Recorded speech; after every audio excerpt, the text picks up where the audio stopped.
The cursed painting. I should have listened to my gut instinct that day. But, like a fool, I ignored the uneasy feeling and let my greed get the better of me. If only I had known the nightmare that painting would unleash. It all started innocently enough at a local estate sale. I'm an art collector, always on the hunt for interesting pieces to add to my collection. When I saw the ancient, ornate frame, I was immediately drawn to it, like a moth to a flame. As I examined the painting itself, my breath caught in my throat. The scene depicted was utterly grotesque, a mass of twisted, demonic figures writhing in agony against an infernal backdrop of fire and brimstone. The colors seemed to almost move and pulse on the canvas. The faces of the damned were rendered in excruciating detail, their expressions of eternal torment and anguish practically leaping off the painting. It was the stuff of nightmares, and yet I could not tear my eyes away, utterly transfixed. "That's the cursed Benton painting," the estate owner warned me in a hushed voice. "It's said to be haunted, that anyone who owns it is doomed to a life of suffering and misery." I scoffed at the ridiculous superstition. Hauntings and curses were just old wives' tales meant to scare children. This was the find of a lifetime for any art collector worth their salt. I refused to let some silly ghost story stop me from obtaining such a prize. "Name your price," I said with greedy confidence. "I must have it for my collection." The old man's eyes went wide with fear, but he named an exorbitant sum.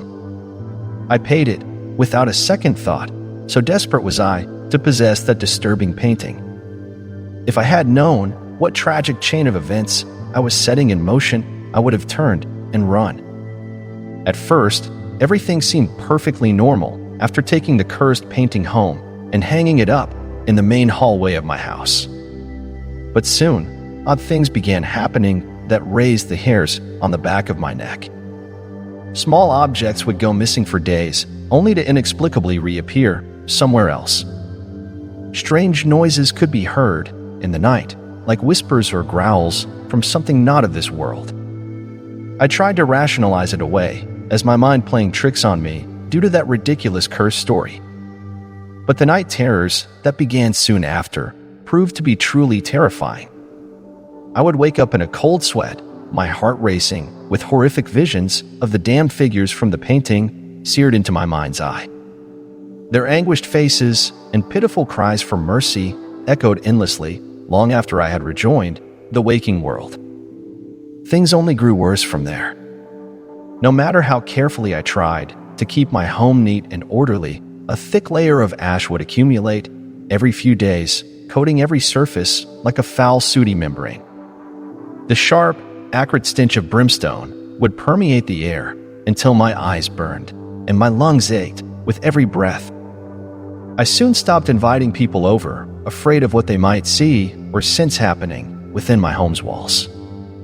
Even with every window open to air out the sulfuric stench, there was no escaping the overwhelming feeling of dread that now seeped from every corner. Desperate, I looked for any information I could find on the history of the painting to try and understand why this was happening. What I uncovered, I would never be able to forget. The artist, a man named Elliot Benton, had attempted to summon a demon through an ancient ritual in order to make a deal for incredible painting abilities and fame. But he ended up literally making a deal with the devil by accidentally unleashing a powerful demonic entity into our world through the black magic ceremony. For decades, it tormented and corrupted Per Benton with nightmarish visions, the trauma of which he then horrifyingly transcribed onto his canvases in what he called his Pipe Dream Spectre series. My cursed painting was the final piece he completed, before the demons finally consumed his soul, quite literally burning him alive in his studio. So the stories were true. This painting was indeed cursed, haunted by the very demon that had tortured its creator. And somehow, in possessing this accursed work, I had unwittingly become its next victim. I nearly burnt the vile thing right then and there, but my pride and greed stayed my hand. This was an invaluable piece of art history. I couldn't simply destroy it, could I? Things only spiraled deeper, into a fresh hell from there. More than once, I awoke to the bed shaking violently, only to look up and see the painting's eyes glaring maliciously back at me. Dark, oily shadows would take on vaguely humanoid forms and seem to reach out from the canvas itself towards me with twisted, gnarled claws. On 3 separate occasions, I saw the disgusting, hunched figure of the demon clearly manifest in the hallway right in front of the painting for just a moment before vanishing into thin air, each glimpse filling me with sheer primal terror. I stopped sleeping, terrified of what new torment awaited in my dreams. But the waking world offered no reprieve, only more strange happenings and signs that I was losing my grip on reality. Phantom laughter or screams could suddenly fill the air. Horrible visions of those demonic forms bleeding through the corners of my eyes would appear and vanish in an instant. Finally, after over a month of this endless psychological torture, the painting's power reached a dreadful crescendo. As I sat alone in the dark den one night, too afraid to even turn on the lights anymore, a sound like metal scraping on metal suddenly filled the room. Horrified, I watched as the shapes in the painting began to writhe and shift, ever so slightly, their eyes growing wide, as if suddenly awakened.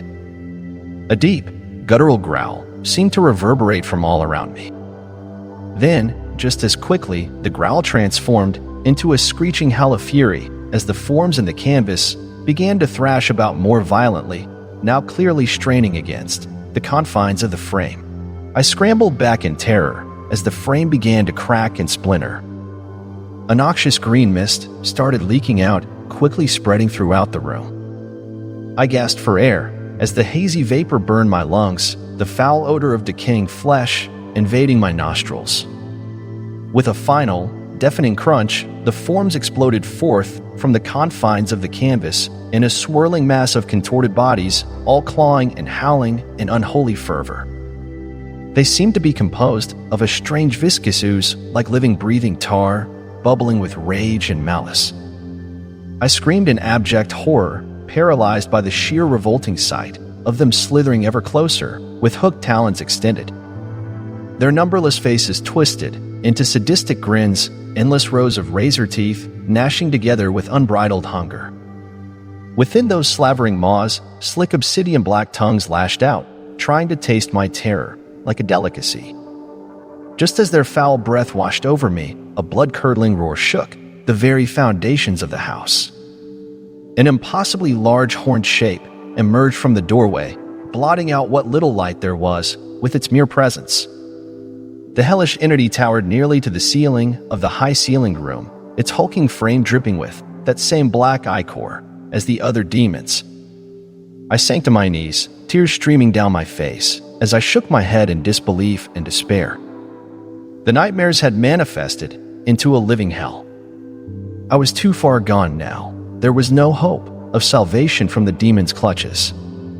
All I could do was await my grisly fate at the clawed hands of these unholy abominations. Until that moment, the creature had simply watched with those cold, pitiless eyes. But as the realization of its victory dawned in my eyes, a gnarled smile crept across what passed for its face, making every fiber of my being coil up inside. 2 curved horns jutted up from its forehead, nearly scraping the ceiling, as it let out another glass-shattering bellow of triumph. As it lowered its misshapen head towards me, and the foul stench washed over me once more, a single thought screamed from the depths of my shredded psyche. I should have listened to my gut instinct. I should have never brought that painting into my home. And then the demons attacked,